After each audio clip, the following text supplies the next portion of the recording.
If you're feeling lost with your dog's reactivity and you don't know what to do, I have helped hundreds of dog owners fix their dog's reactivity just like you, and I'm gonna help you understand your dog's reactivity so they can live a happy, healthy life. Hit that subscribe button and we'll see you in the video.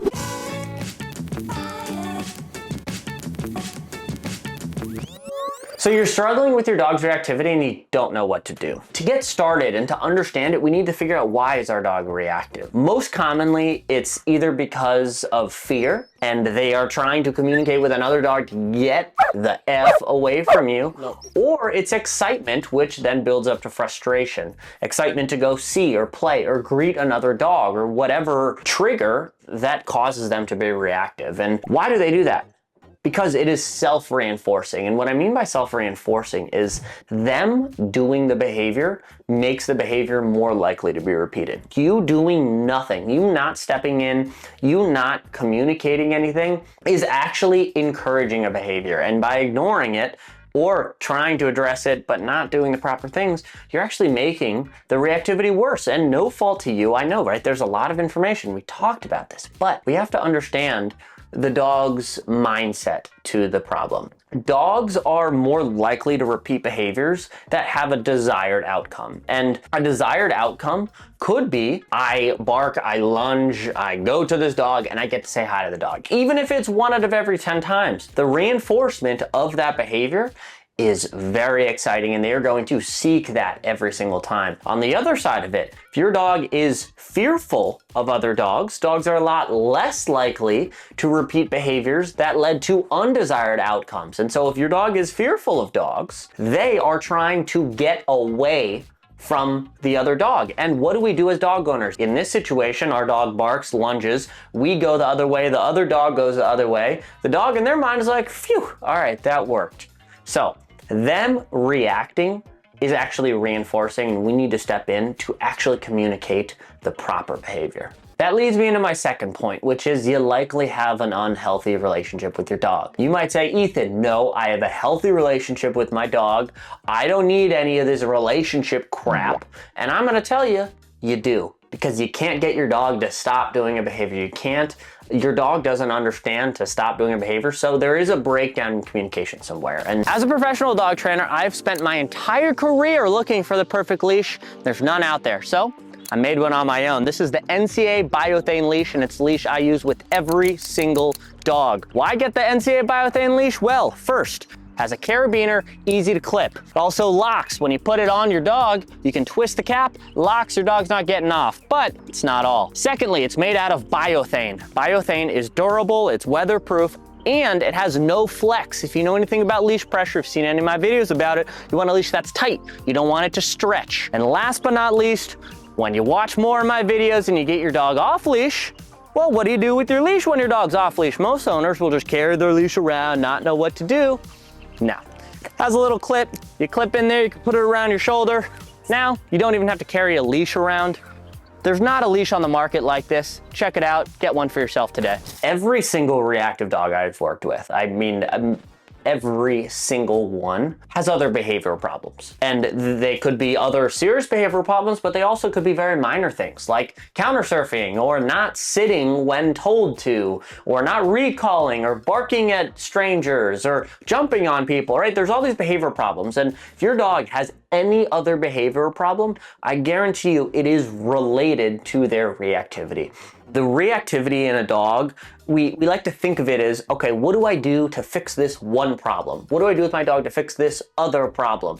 When really, it's an entire relationship. You and I live our lives like this in our day-to-day life. Our entire life is not sectored into hours or events. Everything's related. If I have a really good morning hanging out, I have a cup of coffee and I sit on my front porch and I enjoy it, that's going to affect the rest of my day. And it's the same thing with our dogs. If we can't communicate with them in different situations and they're anxious or they feel like they have to lead us inside the house, we get outside and our dog is going to be in that same mindset. And so adjusting our relationship, constantly communicating with our dog and addressing behaviors in other situations and communicating that something's wrong will significantly impact the behavior of the reactivity. And this happens all the time. I work with a reactive dog and they come in for a board and train. For the first 2 weeks, we hardly even touch the reactivity. We work on loose leash walking, some healing when there's no dogs or distractions around. We work on our obedience. We work on just our general relationship.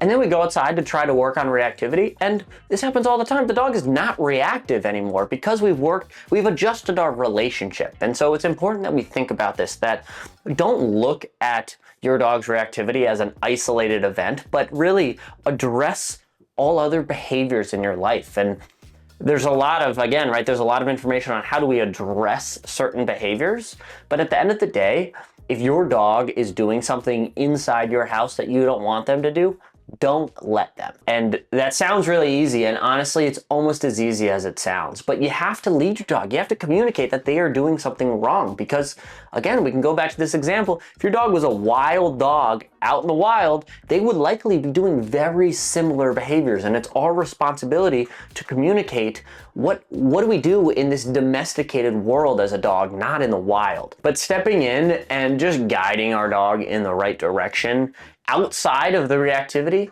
will every single day significantly improve your dog's reactivity. So that leads me on to my next point, which is communication. You likely have poor communication with your dog. We talked about a poor relationship, just a general understanding and leadership, but poor communication. If you can't communicate with your dog and tell them no in your living room when they're doing something you don't want and then respond, if they can't do it in there, you can never expect them to do it out when you're out on a walk reacting to other dogs. If you can't tell your dog to sit and they actually sit and stay seated, you can never expect your dog to listen to you when you're out and about. Working on our communication and communicating what's right and wrong will improve our relationship, but also improve your dog's reactivity. Part of communication is our obedience, teaching our dogs actual obedience, teaching them to do nothing, having them sit and down and stay. And I talk a lot about this on my online community, which I will leave the link in the description below to join. But it's important that we build that communication and improve on that before we even work on our dog's reactivity. That is one way. And another way is our dog understanding the word no. You'd be amazed with how few dogs understand no. And even some dogs, you tell them no, and their tail wags and they get even more excited. No actually means you get more excited and more happy and overjoyed. And that's not what it should mean. No should mean you stop what you're doing. And we have to add consequences in our dog's life. If our dog doesn't have consequences, we are missing out on a huge part of training, and our dog will continually fail and struggle in the future. If we're only touching on reinforcing desired behaviors, we're not discouraging anything, and likely the behavior of reacting is more reinforcing than any reinforcements you could give your dog. And so working on your obedience, as well as communicating with your dog that no means no, stop means stop. There's no question about it. When you tell your dog, when you give your dog a command, it is not a question. There is only one possible solution to the answer, and that is doing the behavior. There is no blowing off a command. There is no not responding to no, or leave it, or drop it. And that, in turn, will help your reactivity, because again, your dog will start to look up to you as a leader instead of your dog making these family decisions, which at the end of the day is what your dog is doing when they're reacting. So we talked about communication and obedience inside. What about communication and obedience outside?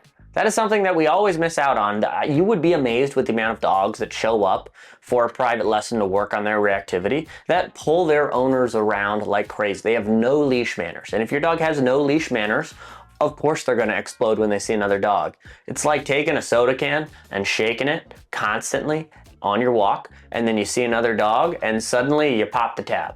Of course it's going to explode. If your dog is already in a calm mindset when they get to another dog, they are significantly less likely to react at another dog. And so what we want to do is, if you're using a harness, step one, throw that harness away. Because if you're using a harness, your dog is pulling on a leash, you might as well hook up a sled behind you and go out into the Arctic or into Canada or wherever and have your dog pull you around, because that is what you're teaching your dog to do, and that is what harnesses were designed to do. Instead, let's use a proper tool like a Hermspringer prong collar, or even better, an NCA slip lead. I have designed them just for situations like this, to build engagement on walk, and even just 5 or 10 minutes of building engagement will significantly improve your dog's reactivity. It's amazing how many people come in for a private lesson, their dog pulls them around, we just work on the loose leash walking and building some leash manners, we get to another dog and their dog doesn't even care that there's another dog. Like all we've done there is given our dog some guidance and some structure and some rules,